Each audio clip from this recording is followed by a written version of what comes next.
Assalamualaikum warahmatullahi wabarakatuh.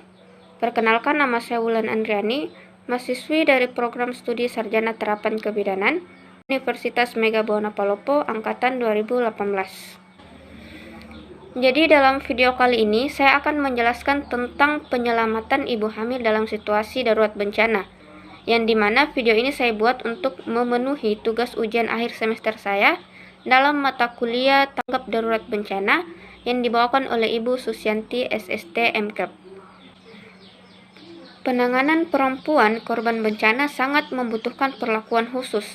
Mengapa?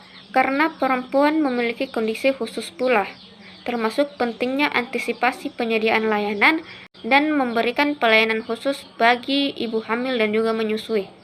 Hal ini disebabkan karena dalam situasi darurat bencana sangat mungkin terdapat ibu hamil yang ingin melahirkan dan juga menyusui. Nah, jadi untuk melakukan penyelamatan pada ibu hamil dalam situasi darurat bencana, dilakukanlah beberapa teknik evakuasi.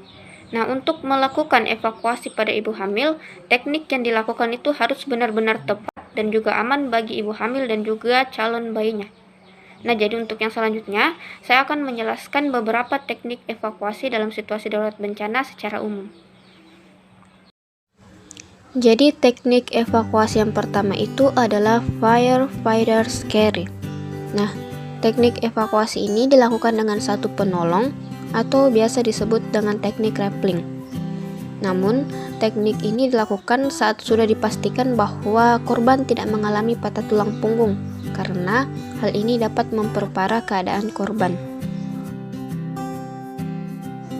Jadi untuk yang kedua itu adalah teknik backstrap carry.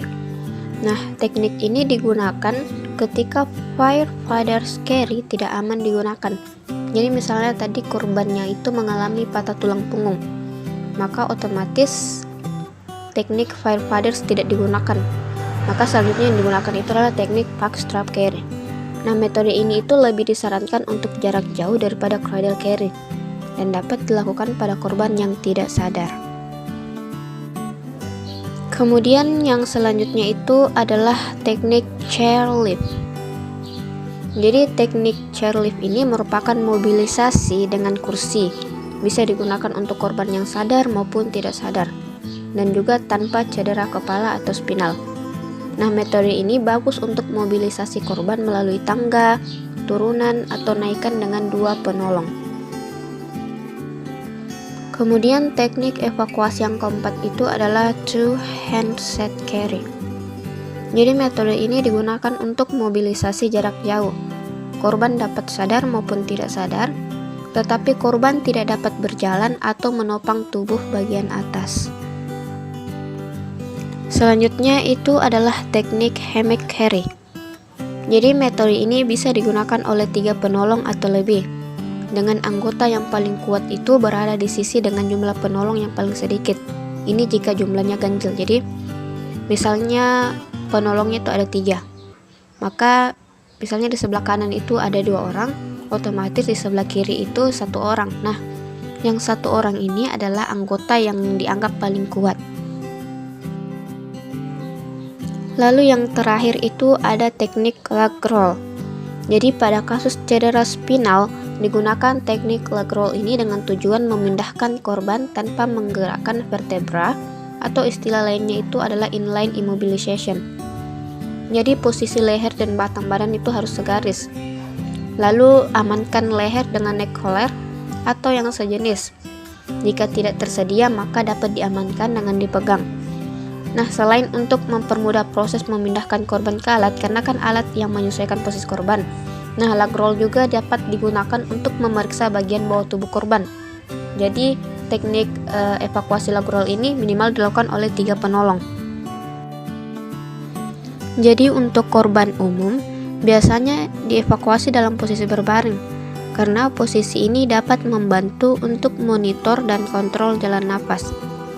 Namun, pada ibu hamil sendiri justru dapat menimbulkan aliran uterus berkurang dan tahanan darah di dalam ekstremitas bawah, sehingga mempengaruhi cardiac output ibu. Nah, yang jadi pertanyaan sekarang, lantas bagaimana sih posisi terbaik untuk ibu hamil? Jadi posisi terbaik untuk ibu hamil itu adalah posisi miring dengan kedua lutut dilipat. Jadi dengan posisi ini, sabuk pengaman dapat dipasang dengan mudah, tetapi monitoring pernafasan tidak optimal. Jadi perlu diketahui bahwa korban ibu hamil dengan gangguan punggung itu tidak dapat dievakuasi dalam posisi miring. Duh, jadi gimana dong cara evakuasinya? Nah, untuk mengetahui caranya, yuk simak videonya. Nah, jadi pada korban ibu hamil dengan gangguan punggung itu tidak dapat dievakuasi dalam posisi miring, melainkan dengan cara berikut. Yang pertama itu adalah uterus ditekan dari arah kiri ke kanan korban.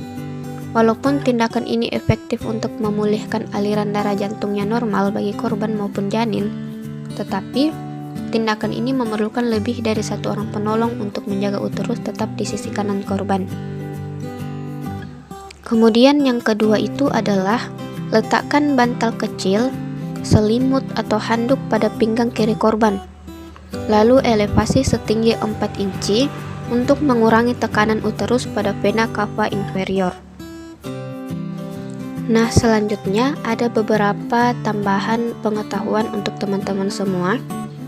Yang pertama itu adalah perdarahan yang sering terjadi disebabkan adanya solusio plasenta. Jadi, solusio plasenta ini adalah peristiwa di mana terlepasnya plasenta sebelum waktunya. Nah, hal ini dapat terjadi tanpa manifestasi perdarahan per vaginam. Dalam beberapa menit, korban dapat kehilangan setengah volume darahnya dan menyebabkan shock yang apabila tidak segera ditangani dapat menyebabkan kematian. Nah, untuk menghindari korban jatuh dalam kondisi shock, maka harus segera dilakukan pemasangan intravenal lain. Nah, jadi shock biasanya merupakan akibat dari perdarahan, dan hal ini biasanya dapat diatasi dengan baik, tidak menunjukkan gejala atau sindrom pre-shock, kecuali terjadi kolap pembuluh darah yang mendadak.